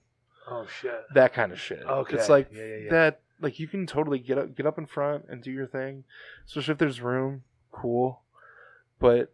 everybody else is there that doesn't have a camera is there to have like a fucking good time. Don't impede that. That is, fucking beautiful wisdom for photographers. I'm glad you said it. I just, and I'm not trying to say like you can't be up front and fucking take the photos and shit. Sure. It's just like there's like if you ever watched Heather Edge, like her shit. Yes, she's like a perfect example where she fucking moves. So she'll be in that spot. But she's also taking, like, the boot to the face to be there. Do you know what I mean? So if you're not going to be in that, if you're going to be dead center, make it quick and get the fuck out of there. Sure. It's not your spot. Yeah. If you want to do that shit, you can go to, like, Live Nation's portal and put in for shows that have a barricade and you can be in front of people. Oh. And do that. Okay. Do you know what I mean? Yeah. Like you don't have to be at the no barricade place. Like you can leave that up to other people and go play drums. If I'm not mistaken, didn't you get a fucking lens kicked off your camera? Yeah, that's the first tie down show I worked. Yeah. I was like all excited to see you. I was so pissed, dude. It was so miserable. I remember that. Spin kick, dude. It was so. Was there a big deal or something, or was it? Yeah, I misdoubt it. Yeah. And I came in and Big Deal had just started, and I was like, "Fuck!" And I like ran up to the front and like pulled my camera out of my bag, zipped it, took like 5 or 6 pictures, and then the lens was on the stage, and the the fucking connector piece was still in my camera. Oh, it was so brutal. I spent a while saving up for that. I got it like 6 weeks before it. I just got the body too, so I just upgraded from like a crappy Rebel like T5 like I've used for years, and got like the 60 Mark II, which is like full frame, just a really nice camera that does really well in low light, and it still has like the old DSLR look, not the mirrorless like really fancy new, really super sharp and shiny kind of stuff that a lot of people are putting out. Okay. It still has the old film look when you push it to black and white. So when you do that, that's how it looks like it's from 88 or 94 or whatever. That's cool. That's why like a lot of us still are using DSLRs. I mean, I'm not saying this way is better or whatever. It's just like, what do you like to do? Right. What do you like to make your photos look like? There's a bunch of different ways to get there. You can do it with mirrorless and shit. I just prefer the rig I have now. But man, watching that lens just like kind of spin on the stage, So I walked out to the back, and there was like the dudes from Raw Brigade were there, and I was just like standing there with the lens and like the camera, and I'm just like, what the fuck do I do? Like, it wasn't just that show too. Like, I had a week off from Kroger. I lined up that show, then I was shooting Bouncing Souls the next night, then like Whitechapel, then like Carnifex show, then like the Summer, or not the Summer Slaughter, but like whatever that that tour that's going to be at the Crowfoot in May. With Dying Chaos Fetus. and Carnage. Yeah, or something so like I think it was that. that tour was on it. I had like 7 shows over 10 days booked. Oh shit! And this is the first show, first set, Oh no! first 10 songs, and the lens is on the fucking thing, and I'm just like, is this a fucking omen? Do I just stop now and just like hang it up, go back and just, sell my booze at Kroger and move on with my life and just hang it up? And so I was just standing there just miserable, and the dude, like, was it what's his name from Raw Brigade, the singer? I'm not sure. He walked by me, and I was like, oh, I'm right by that fucking Raw Brigade shit. So I like kind of looked over, and the guitar player was doing merch. He's like, are you okay? I'm just like, no, dude. I'm like, my fucking lens is broke. I don't know what the fuck to do. He's like, do you have another lens? And I was like, yeah, I got a couple little fucking pieces of shit in my bag or whatever. I'm like, I just got this fucking, brand new fucking thing, and like, yeah, I remember you saying that. You were fucking. I was so pissed. stoked. I was so Yeah. stoked too, because like I shot like Bayside with Koyo and I Am the Avalanche, shit. and then I did the Acacia Strain the week after that. They did some big like rap show where like Vane FM played. They opened up for some Suicide Boy type fucking group at the Fillmore. All the photos were just insane. I'm just starting to get really stoked on the work. And a couple weeks later, that happened. But yeah, I just looked in my bag and was like, fuck it. I put the broken one in there, and I pulled out like a 50 millimeter, like fucking portrait lens, and then my fisheye, and I shot the rest of the show. And I got a bunch of crazy ones of speed. I got like this is the bass player from, is it Luck Runs Out? Yeah. I have him like fucking leapfrogging a guy off stage with the fisheye, and it's so fucking gnarly.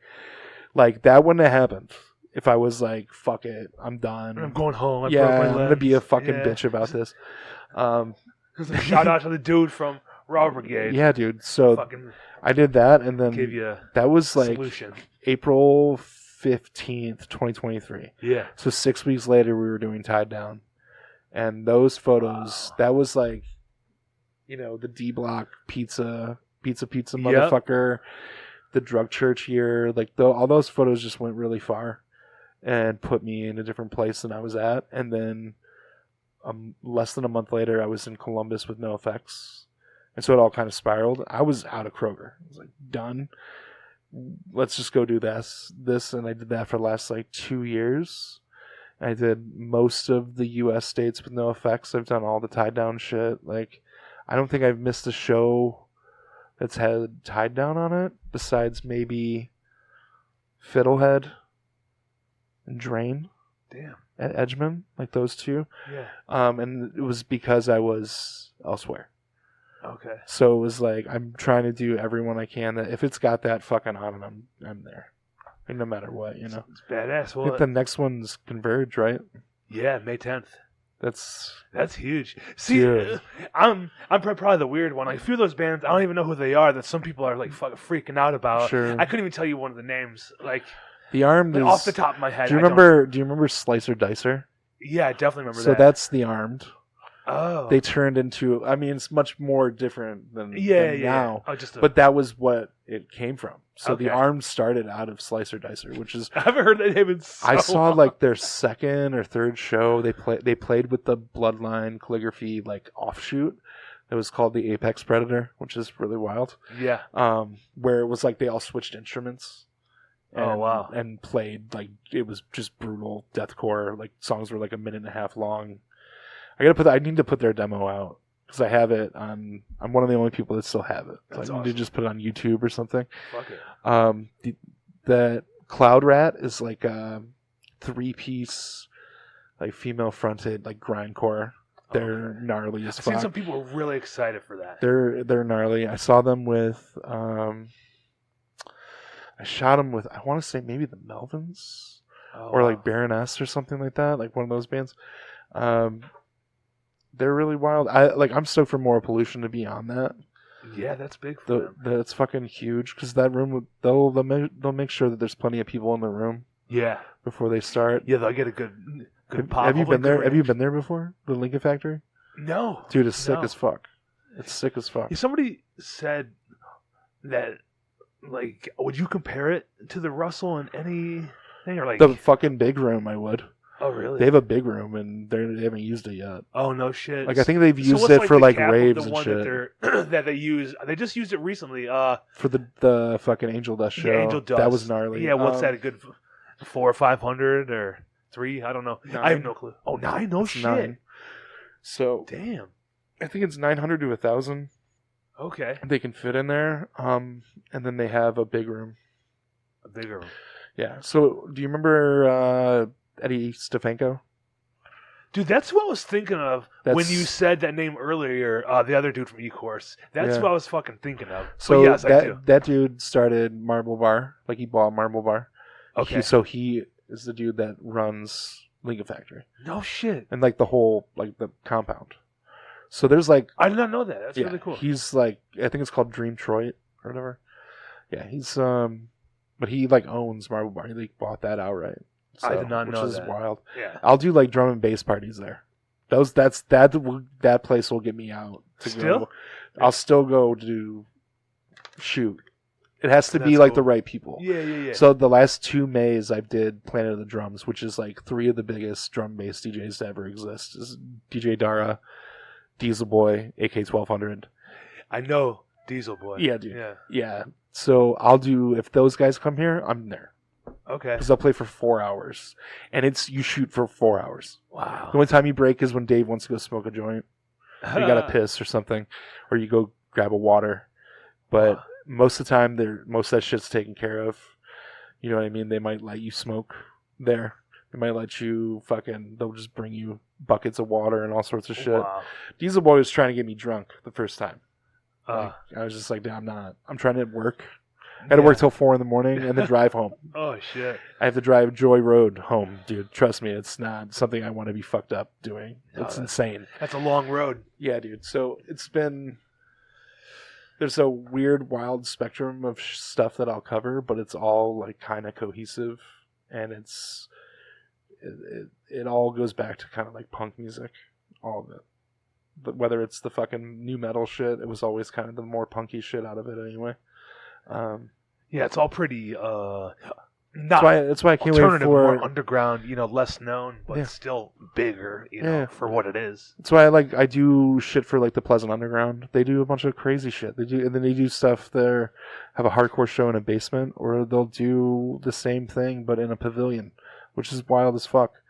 I like working with them, but it's been really weird. The shows that we've been able to do and the bands we've been able to like see go from like, we did like a bunch of stuff with this band Saturdays at Your Place. They're blowing up. They were like the second band announced for the Warped Tour. Oh, really? Yeah. Like stupid shit. And we had them, a couple years ago and there was like 70 people grooving to them. And now they've been to Europe multiple times and shit. Like, I'll fuck with Midwest emo and that stuff, and I'll fuck with drum and bass. I was listening to Willie Nelson earlier today.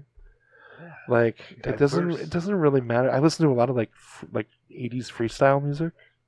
I love that shit because it bangs, really bass heavy. Dude, like, so out of Tie Down, like, what's the one like set you can't wait for? Are you talking main fest or the entire thing? The whole, I mean, okay, like the opening parties are ridiculous, especially the Magic Stick one. It's so stupid. Yeah, it's so dumb, dude. No, let's just go main fest. Main fest. To me, it's gonna be like the Mongoloids.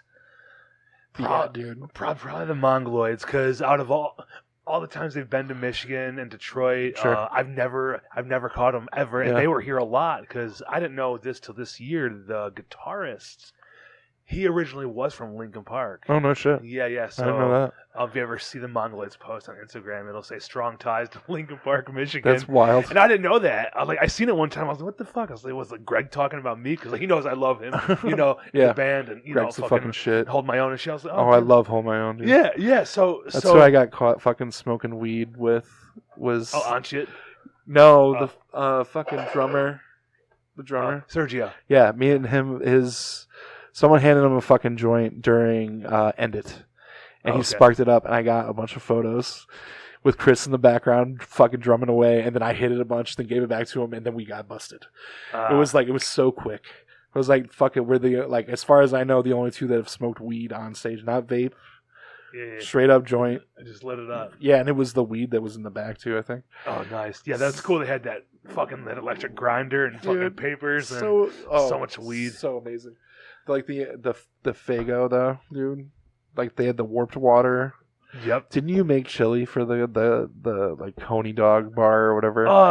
Queso. I made a cheese queso, but there was a lot of chorizo in it. Oh hell yeah! And I didn't get to try it.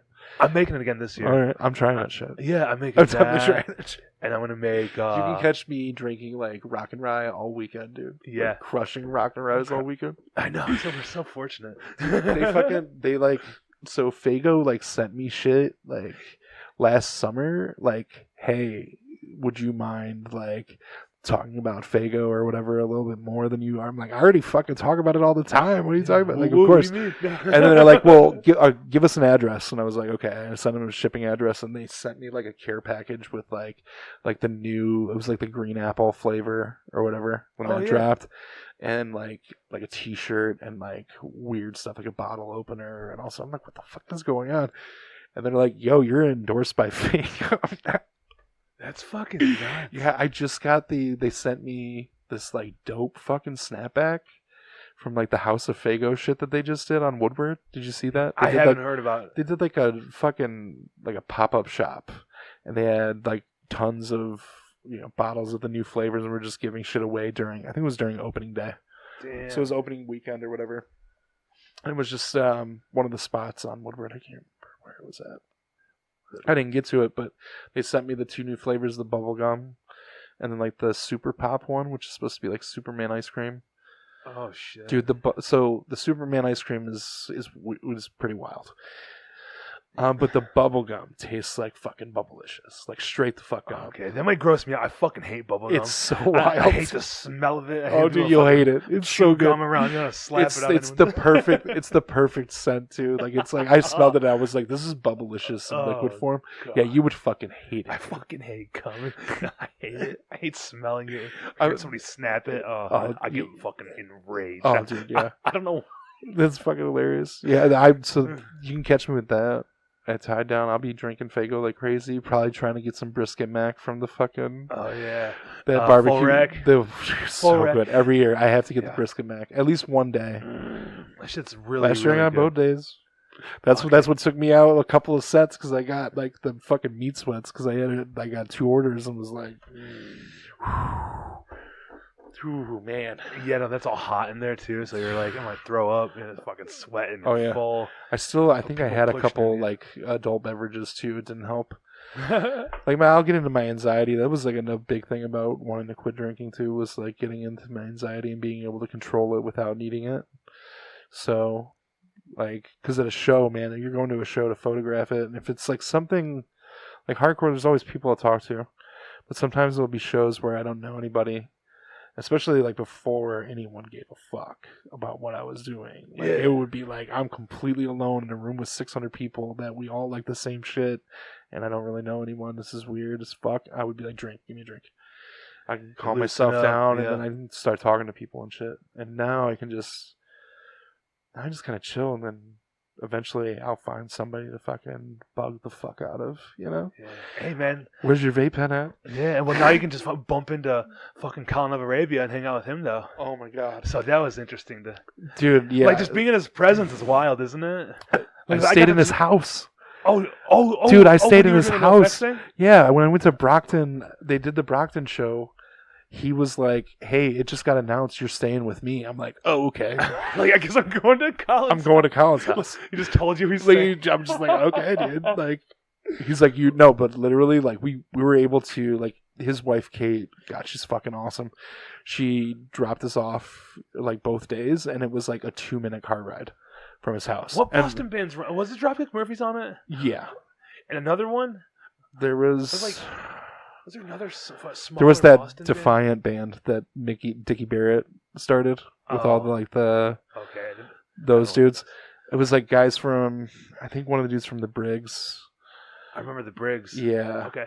Yeah, it was like that. I'm trying to remember. There was, I don't know, Third man. with War. They had me so fucking high in Brockton. But we were able to walk back. That's I hung out with Greg from Death Before Dishonor too, like all weekend, because it was like his birthday weekend. Damn. So I got photos of him with Fatty and shit because he was so stoked. Greg played bass with Pennywise, like he filled in for like a bunch of dates, I think, when Randy got sick. So it was really wild. So they all knew Greg from doing that. Holy shit. Like it was wild. I was like, holy shit, what's going on? And I think the second day Greg brought a dude that was in Green Day. I was like, what the fuck is going on? What the fuck is this shit? How do you know these people? Yeah, dude. But but staying with Colin, dude, he was like him and Kate are so hospitable. Like they have the house everybody hangs out at after shows and stuff. And dude had like he has a fucking hot dog roller, like warmer on his counter. Badass. Dude, yeah. Because like Kate works, I think, for like one of those companies that just like supplies for like bars and restaurants and shit. Okay. So she has the hookup on, all sorts of stuff. And Colin was like, I want a fucking hot dog roller or whatever. So 7-Eleven roller. So I got back the first night of the fest, and he was straight up like, "Hey, I put a bunch of dogs on the roller." I'm like, "What the fuck is going on?" Like, I'm gonna go shower and come back down and like hang out. It was like a bunch of just random people. It was a lot of like younger, like kind of like late 20s, early 30s dudes. Yeah. They were the first night, and the second night there was a lot of older dudes. But like I saw like Springer from SSD was there and shit. There was like somebody from Gang Green was there. It was really gnarly shit. Just like at the show or at Colin's house? At the fest. Oh, okay, yeah. And then Colin's like Greg had this dude that played on American Idiot, and then he toured the American Idiot tour. Fuck. So and he was really rad. But like Dropkick in Massachusetts. That's bonkers, dude. So our boss hooked me up with their like main like tour manager, stage manager guy, Evan, who's like the biggest sweetheart in the fucking world. He's gigantic. In that video where they like take the dude's shirt, yeah, he's the guy on the rail that takes the dude's shirt. He's like, "Hey, he's this guy, the giant dude." That's Evan. Oh, so he was like, "Hey, man, this is your guys' stuff. You do whatever the fuck you want. I'll just kind of guide you if there's a spot you shouldn't be at." I'm like, "Cool." So Dropkick comes out and Smelly comes out and just sits. So I'm like getting photos of Smelly, watching them, which is rad. And then Fatty comes out, getting those photos. I'm like, cool. Got Fatty and Smelly watching Dropkick in Massachusetts. This is fucking in like a baseball stadium too. So sick. I go and then walk like stage right. I don't realize I'm standing in front of this woman. I'm like kind of in front of this bar on the stage, and I move over to the right, and then Evan comes and just grabs me and like moves me, and he's like, "No," and I'm like, "What do I do?" He's like, "You're standing right in front of Kenny's fucking girlfriend or whatever."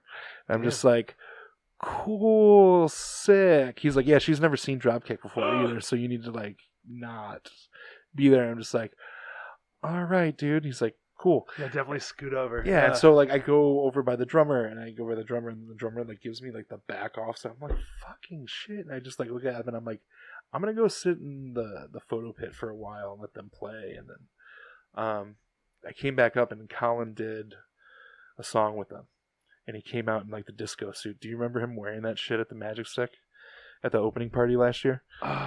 Yes. He came in like kind of late and like showed up, and he had like the fucking glasses with like the tan suit with like a fucking. I kind of remember. I left a little early. He came out and ripped this Dropkick song with them in that fucking suit, and it was good for him. Fucking amazing. Like seeing him like perform to that many people in Brockton is sick as fuck. It's huge for him. Yeah, he's the dude. Final boss, man. Dude, everywhere everyone was like, I got to meet the Wizard. Do you know about the Wizard? I don't think so. There's an old ass security guard. He's on stage at the Middle East. Jeff, yes, yeah. He's the fucking man. Yes. I know who you're talking about, dude. For whatever reason, people were not able to catch like fucking crowd surfers. Mm-hmm. I watched Jeff catch crowd surfers. This is one thing to watch him in the Middle East. Not catching crowd surfers, dude. He's like managing the stage and shit. Yeah, He's like, nah. Here, he was legit catching grown ass men. No shit. And I'm like, how is this even fucking happening? Like, he's on a completely different level, dude. That's awesome. So I have photos with like Colin and those dudes with him. And then I have one with I have a photo of Mikey from COA, and it's him and then Fatty, and Fatty's going into the tour bus, and there's this cop that's like completely in uniform but completely covered in tattoos and standing there like this smiling, and Fatty's like, like he's gonna go just do a bunch of rails and shit. Like it's so stupid, so silly. Like getting those kind of things are the coolest shit. It's just as fucking rad as getting like the onstage chaos of hardcore shows and stuff, is getting like the personality of that, all three of those dudes coming out, because Mikey's like, what the fuck is going on? You know, like, holy shit, I'm fucking by Mike, and Mike's just like, God, around another fucking pig. I just can't. Even my tour bus, I can't fucking escape these fucking people. It's so fucking funny. But the dude was so big, and he had just like sleeve tattoos. Mm-hmm. I was like, what the fuck? Colin made a very hilarious joke while COA played on Sunday, and was like, how do you know when someone's an undercover cop at a hardcore show? They have an H2O shirt on. Like, I'm standing there like, you saw me in my H2O shirt yesterday, man. What the fuck? You son of a bitch. He's ripping on me on stage. I'm just like, fucking asshole, dude. That's funny as fuck. Dude, I just did them with the Bounce Souls too. They're great. Yeah. You did that one show with Comeback Kid at Loving Touch. Yes. I have the photo of you with the mic. Yeah, so rad. Okay, dude. yeah, that's okay. Isn't that rad? That's 2019. Yeah, that was September 2019. Yeah, dude. That's fun. That was my first time ever seeing H2O. No shit. Yeah. Out of all the times they've ever played here. Yeah, they played here so much, dude. They love it here. Yeah, because Toby was like, "Who's the first time seeing H2O?" I was in the front. He's like, "Yeah." He's like, "For real?" He's like, "You're fucking setting it off." That's fucking it's my first time. That's dope as fuck. Just acting like a big idiot for like such like a fun band. Dude, they had. I've seen them a ton. Yeah. So they were one of the first like hardcore bands I was like, fuck yeah. Just like, I love Todd's drumming, dude. Like, they're just great. The first couple records, like his drumming on fucking, was it Thicker Than Water? So fucking rad. But I loved going to see them. There was a time where they had a like fucking stage gap fucking thing. Do you know about that? They had like a weird metal railing thing made for Toby to go from the stage to the guardrail when they played shows that had a barricade. Oh. So he could literally walk to the barricade. Oh, good. And like hooked onto it, and it went from the stage. So like they played at Clutch Cargo's, he was standing basically on the rail instead of being on the stage with the gap. Damn. Look, yeah. H2O at Clutch Cargo's tour right there. That's so fucking rad. That's some 41. That was my wife's photo. Oh, dude, that's fucking Goldfinger sick. and autopilot off. Hell yeah. Yeah. I didn't go. That was in 02. Yeah, I don't think I went to that one either. I don't think I saw Goldfinger no. Anywhere outside of Warped Tour. I think that's the only time I saw Warped Tour too. That was it. It's fucking gnarly, dude. It is fucking gnarly. But Tied Down this year, we'll fucking bring it back to that. I'm really looking forward to it. Yeah. And you and I have been talking about doing a podcast for a long time. Yeah, man. I'm glad we did because, when you put in a lot of work, you put in more work than fucking the bands do. You know, they play hard for the 20 minutes, but you're fucking doing this shit all day, man. And you're making everybody look good, and you're just bringing the vibes. We're all trying to. Yeah, no, there's so many great photographers. And I wish I could list them all up, and I'm stoned as shit right now, dude. I'm feeling good. So, and we named a whole bunch of them. I already feel bad because I know I forgot some of them and shit. What's the homie Gray and Granny 810? Fucking. I almost said Andre. Yeah. Okay, it's Andre. Yeah. Okay. I love his work. Okay. His black and whites are really cool. There's like dude, there's so many. I met this kid Jude last night, who does like all sorts of stuff. His shit's really good. My buddy Jacob Giampa's probably one of the best I've seen. Amy Acronym's really good. Fucking Sam Nork. They all do, like, a lot of them I'm doing those, like, bigger Live Nation gigs with. Doing those kind of shows, which I still do that kind of shit to keep up with, like, a lot of the media people I know, publicists and managers or whatever, who've helped me along the way and shit.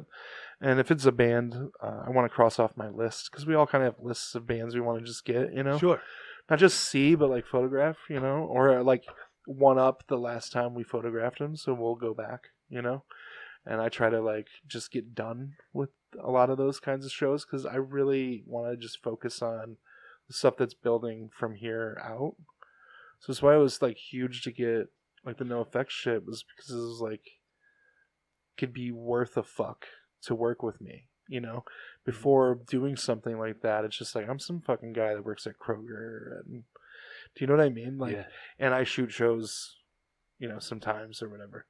So putting that on the resume is so massive, you know, and it opened me to working with Jimmy and Curtis. You know, they like trust me to pretty much do whatever the fuck I want to, whenever I want to. Just, there's no rules for me, and I don't think it's not like they put rules on anyone, but it's just like they can trust all of us to just show up and do what each of us do, because it's all different, you know. So I worked with like Black Iris and shit, and did a bunch of stuff for her. And I do the stuff for Pug. You know, I'm like, that's coming up, right? Yeah, that'll be it's like the last weekend in June in Ferndale. Okay, yeah. It'll be like Loving Touch, the Orchid Theater, and then there's like 3 other spots. One of them, they'll be the West Michigan Hardcore Kids. Free Space has like a like showcase, and it's gonna be at that pavilion. That's cool. It's off of 9 Mile. It's dope, dude. Like, I don't know how I missed that. That's it'll cool. be outdoor. And like outdoor hardcore is always fucking fun, dude. So, there's that. Yeah, I think I'm like doing Converge, Tied Down, Pug, and I might do. There's like a Get Dead show. It's like one of the if like a Fat Wreck band comes through, I'm doing that shit. Cool. So that like it's probably doing. Once I'm done with Pug, I'm probably done for a bit, unless it's got a Tied Down Presents on it. I'm probably not gonna do it. And just work on like the No Effects book, because I have 150 sets I did with them and all the other bands that they played with. Wow. So there's plenty to do, like zines and all sorts of shit, and I'm so in love with like printing stuff now. So I don't want to fucking stop doing that, because this shit's so much fun, and I think people need to get outside of like the website type thing. You know, and I'm like sitting here like, oh, do I need to start putting my galleries back up on my website every fucking time I do a show again? Because I'm going to, but doing the zine thing was like something I did when I was 13 or 14. You know, making like ripping off fucking Circus and Hip Parader, you know, doing that shit. So doing it again would be really fucking fun, and I got a dope printer. And like Photoshop, like what the fuck am I doing? I know, now you can. You know what I mean? Fucking get to work. Now I have all those. How we were talking about like the photos on the walls. Now I can use mine. You know? Yeah, of course. Which is like the coolest shit. To like now, like I'm not cutting out photos that Metallica's fucking photographer took. You know, it's all my shit, which is like just the fucking coolest thing. So, like, I haven't gotten a copy of it yet, but like Sam put out a fucking book. It's like his first 5 years of shooting shows or whatever. I did see that. Dude, I want to get that really bad. Just broke as shit. Most photographers are, dude. So, there's like this really big need to do more than just digital. You know, and I don't shoot film, so it's like, what am I gonna do? Yeah, you know? It's really cool to do a bunch of like tied down collages, like shots you've done, like cut the people out, but put it on like a poster board, and then print it, or just like one out of put it on like a regular like magazine paper and just fucking cut and paste that shit. I did like custom made. D block cards. Have you ever seen those? Yeah, I did see those. Those are Okay, really so fucking I have a few left. I'll get you a couple of those. I printed. I don't remember. I ordered like 25, but they sent me like 40 something. Wow. So and I gave like the band a bunch and like a bunch to like the Edgeman dudes and the tied down people and shit, and then to some other photographers. Whoa. So I have a few others. I have them in my camera bag. So if you see me at Converge, just fucking ask me for one. I'll get you one. It's my sister's 40th birthday. I got something to do. Christ. Yeah, like if I could make it to fucking see Converge. Yeah. You know. Dude, all right. So I'll hold a couple for you at the house and shit. I'll bring them to Tied Down. Least, I'm going to bring a bunch of prints to Tied Down. So I'm trying to print a bunch of photos from the last few years. And just like give them away and shit, like just to random people. That's cool. I did that. I did it at Riot with like the no effects photos. I did like 150 at Riot and then 150 in San Pedro. So I flew with a bunch to fucking California. I flew with 150, like matted, backed, and bagged, ready to go into like a 5x7 frame. Dang. Like, and then signed and numbered, like all of them. But like. Riot ended and I had all these fucking photos and I was like, dude, I'm going to fucking give them to him. I just went up to the rail and just started giving the kids like bawling their eyes out and shit. And I gave like framed versions of Mike from Denver where he looks all proper with the liquor bottle. He's got like a fucking fancy top hat and shit. I put those in like frames and I gave them to like each night. I gave one out to the kids that I saw go the craziest on the rail. That's so awesome. The last night, fucking pumped. Yeah. So the last night was like a girl who dressed up like Cokie and shit, had the fucking makeup, was shit. Just going off. So she got a bunch of shit, and then in San Pedro, I was like, dude, I got to bring more. So I brought more, and then I did like higher quality photos too. So like, I just waited till the end, and then once we did the whole thing with all those people that came out on stage and shit during the decline. Did all the fucking hugging, all that fucking shit. I ran down and there was still, 1,000 people standing there. Wow. And so I just went through and just gave kids photos and shit. And I was like, no other fucking photographers are doing this, is it? Like, no one is. Like, what are they doing? Like, what the fuck? I was like handing people photos. Like, the fact that no one else is doing this is really pissing me off. Well, it's cool because you got your name on it and people see it. Maybe for sure. Oh, dude, at least follow you. I put like stickers in the back, the fucking QR code to the Instagram, all awesome. That shit. Like put add no effects crew on a bunch of them and stuff. Like just whatever. Cool. I just did like merch drops at the Bouncy Soul show where I just tucked no effects shit in different spots. That's really cool. Just doing weird shit like that is so much fun. Like. I want to do the card thing for Tied Down next year. I wanted to do it this year, just like nothing lined up. So next year I'm hoping I can do like where you get a pack that you can like open. That'd be cool. Like full aluminum pack with like the 2026 logo on it and shit. Damn. And do it like for real legit. It'll take me forever to fucking do. Because like it took me forever to just nail the one D block one. I was like, cool, I have the template now. And then it's just like, well, then now what band do I do? Right. There's like been fucking almost 100. After this year, there's been like 100 bands. So it's like, and I got to pick which ones, my first year photos suck. They're bad. The second, third year are pretty fucking rad. And this year I'm hoping to fucking just do the same thing again, but differently. That's crazy, man. I even think like for some reason like the first Tied Down is just like seems so long ago, like 4 years ago. Like, I barely remember it. It was like one day. Yeah, like I'm like fuck. I have to go. There back was and an find opening party, right?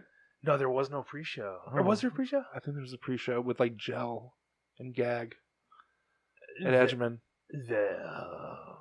I was at the Razzle Dazzle one, but I think that was the second year. No. Okay. Second year was Year Knife. That was the third. No. Second year was third is E-Town. Yeah, because it was Razzle Dazzle. 2022 is the first year, so it was Razzle Dazzle with Gag and Gel. Okay, that was the first year. I don't even think they turned on the bright lights in Edgeman for that. I didn't go to it, but I don't think the bright lights were on. And then the second year was like Weapon X and Inclination and Year of the Knife. Okay. Enemy of God opened. Okay, yeah, wow. So that was second year. Holy shit. Third year was last year, which was E-Town Concrete. Okay. With Gridiron. So Gridiron, I did that fucking Rip Hamilton photo. Oh, yeah. Oh, yeah. With him in the fucking mask. That show was so fucking and then awesome. Rip fucking reposted it. Ah, that's so wild, I dude. was like, what the fuck is going on? Like, how so surreal. dumb. Yeah. Doing like those kinds of things, like the Ian photo. Mm-hmm. Like those stuff where the photo kind of goes kind of like semi-viral is so fucking hilarious to me. Yeah, then it got put on the shirt that you're wearing right now. Yes, I wear it all the time. It's such a good shirt, man. Dude, if anyone dude. put my fucking shit on the back of a shirt, I'm wearing it all the time. That's crazy. It doesn't matter who it is. It's fucking crazy. They have a cool Hatebreed shirt, like, actually. Yeah, dude. Let me tell you. Yeah, dude. It's so good. And That's like, perfect. I sent him the fucking good files and shit so he could sell prints and stuff. So he sells like the signed print, and then I sell my version of it, which is it's signed by me, not Ian. But it's a completely different print because he goes to his own printer, and I do shit a certain way. Like, I like printing like with the metallic finish, so like everything white kind of looks like chrome, and he does like just a straight up like Yikli regular black and white photo. So if you get his, like, yeah, it's probably worth more because it's that, but mine looks better. So it's just how it fucking goes. So buy Chris's. Yeah, dude. Like his, he's a funny dude. And that photo specifically, I like took. It was so fucking chaotic. It was during Terror. Oh yeah. Oh yeah. So it was during Terror. 1,000 people jumping off the stage at all times. And I fucking hit it, and I was like, I didn't even realize it was him because there was so many stage dives going on. I clicked it, and then I looked.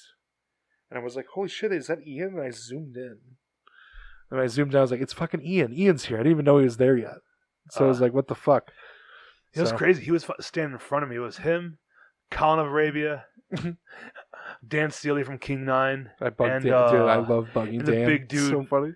Guy from God's Hate, whatever. I forgot his name. Brody. The singer. Yeah, Brody. Yeah, they were all just standing right. Oh, and then Justice. Oh, yeah. They were like 5, like. That's wild.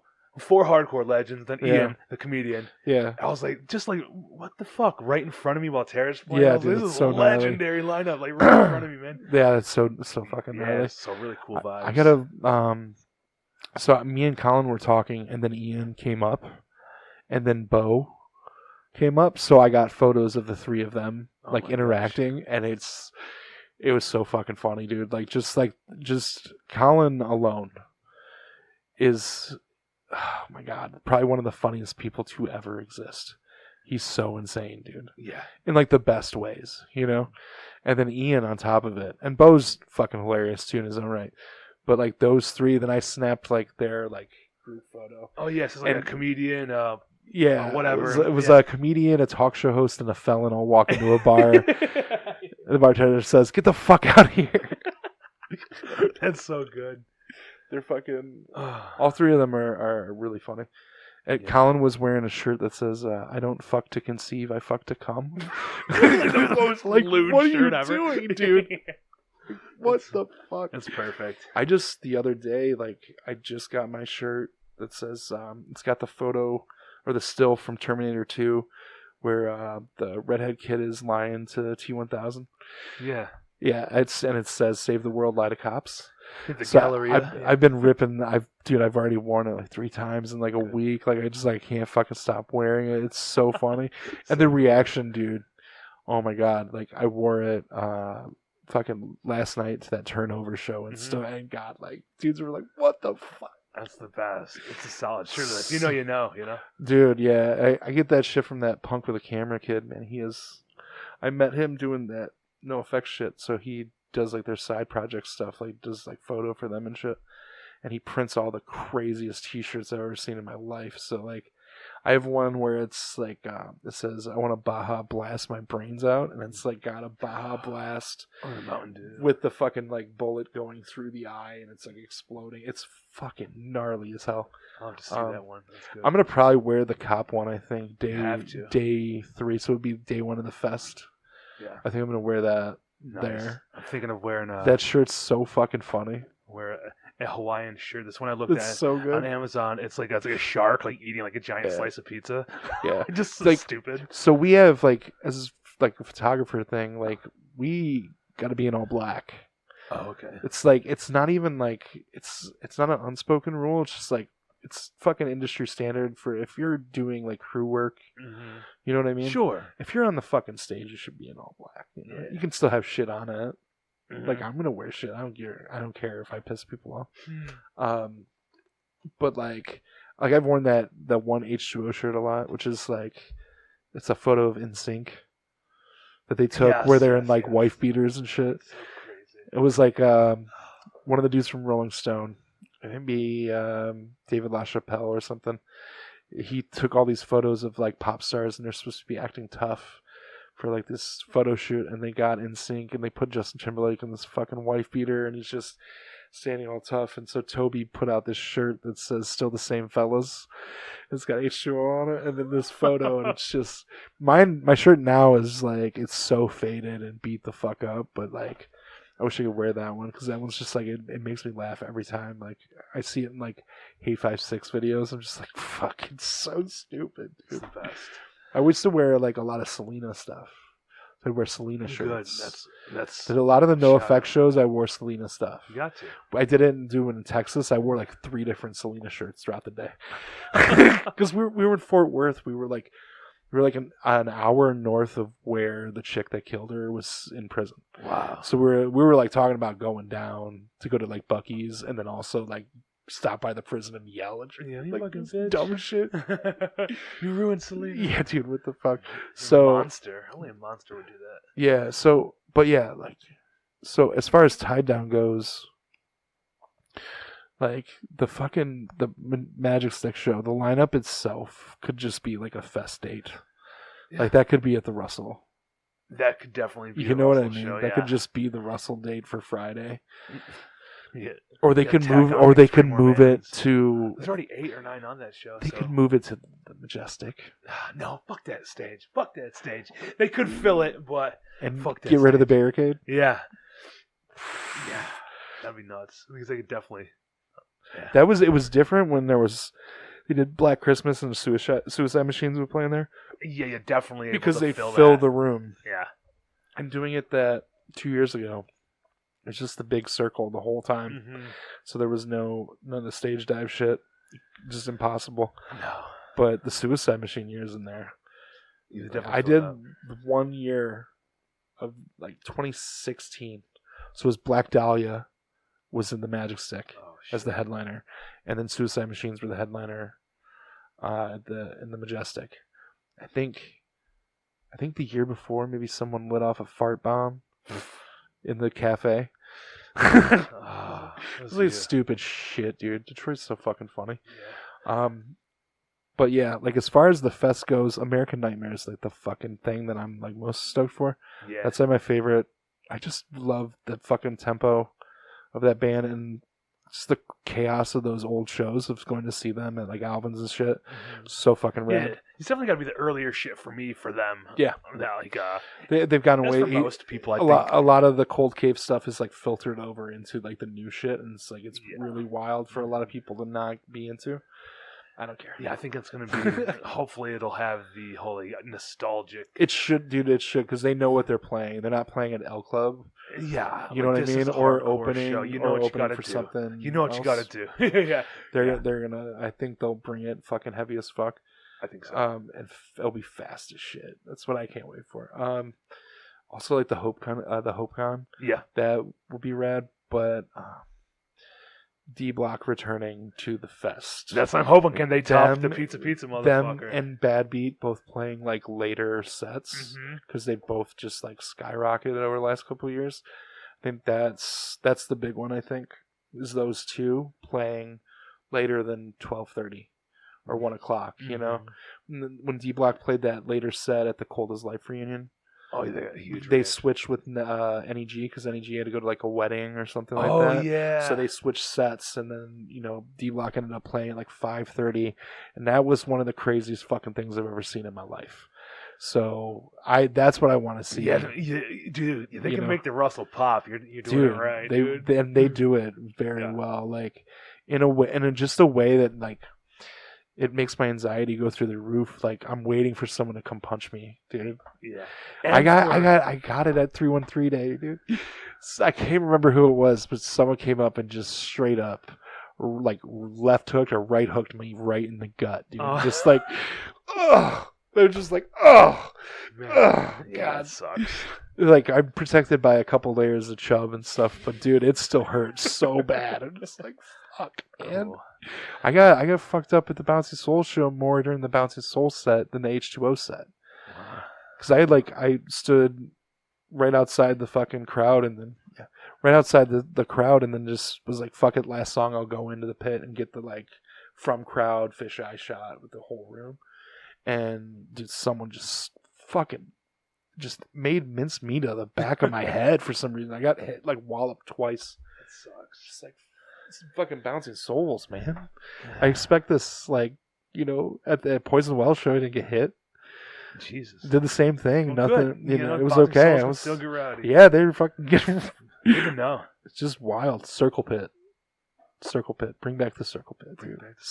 I wish hardcore kids knew how to circle pit so bad, dude. It's not a Midwest thing, man. You gotta go see 7 Seconds in fucking California for that. Oh, dude, I did. It was amazing. Yeah, it was incredible with Sammy Siegler on drums too. Holy shit, bro! Crazy shit. He caught me like staring, like jaw on the floor. Just watching him play is so cool, and I get to watch him with Judge. Dude, it's gonna be fucking cool as fuck. I can't wait to be like, do you remember me from the No Affection?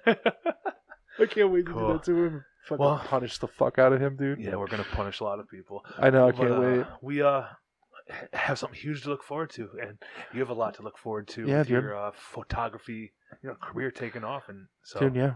This has been fucking rad, dude. I appreciate it. Super long one, bro. Yeah, it's definitely one of the longer ones it's been. Always long, dude. I'm glad to listen to you rant because Thank you're you. Obviously passionate. It was good to smoke that fucking Spanish hash you had. Yeah, whatever it is. It's fucking so good, dude. I thought so too. That and then a doobie, dude. I feel fucking amazing. I'm sort of rambling a little bit, but let's go. I had fun and I appreciate you. Yeah, dude. So I appreciate it. And this will be out soon. All right. Yeah, go to Tied Down and shit. Go to Pug. Pugfest. Tied You Down. can hit me up at Sherburt Photo on Instagram. Yes. Lots to see there. There's plenty. Yeah. Quite There's the so much coming too. Yeah. It's so dumb. Cool. The backlog is really ridiculous. So like, I can't wait to just kind of take a break and quit adding to it. You know, because I'm always like, I'm gonna take a break, and then it becomes like personal shit takes the wheel, and then you're like, oh, I haven't edited in 2 weeks. I need to get back to that. So, having the studio come back to life this week after like 5 months of no basement, after the flood, is like, I cannot wait to get down there. Probably by tomorrow, it should be good. Pretty close to doing it. So then we'll get to add thousands of photos from Tie Down this year. So I can't wait to fucking see you guys and shit. All right. Thanks for listening. Dude. Bye-bye. Later.